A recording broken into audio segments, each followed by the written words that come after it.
যিনি নিয়মিত পড়েন তিনি 4 রাকাত সুন্নাত নামাজ, মানে তিনি 2 রাকাত নামাজ পড়ার পরে আবার 4 রাকাত পড়ে নেবেন। 2 রাকাত নামাজ যে পরের যে 2 রাকাত আছে, 2 রাকাত পরে এই 2 রাকাতের পরে তারপরে 4 রাকাত তিনি পড়ে নেবেন। যিনি নিয়মিত পড়ে থাকেন তিনি পড়ে নেওয়াটাই তার জন্য উত্তম। তবে এটা পড়তে হবে, এটা বাধ্যতামূলক নয়, না পড়লেও অসুবিধা নেই। আমরা জানলাম বিষয়টি সম্পর্কে। প্রিয় দর্শক, আরও একটি ইমেল পাঠিয়েছেন আনার, লিখেছেন, ফেরাউনের যে কাহিনী আমরা বড়দের কাছে শুনে থাকি সেগুলি কি সত্যি? গল্পের তো শেষ নেই। বাস্তবে ফেরাউন কে ছিলেন? ফেরাউন এটা আসলে কোনো সুনির্দিষ্ট ব্যক্তির নাম নয়।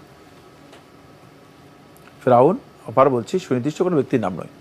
ফেরাউন হচ্ছে কিপ্তিদের রাজার লকব, উপাধি। কিপ্তি সম্প্রদায়, মিশরের কিপ্তি সম্প্রদায়, এটা একটা মিশরীয় সভ্যতার অনেক প্রাচীন একটা সভ্যতা এবং খুবই সুপরিচিত মিশরীয় সভ্যতা।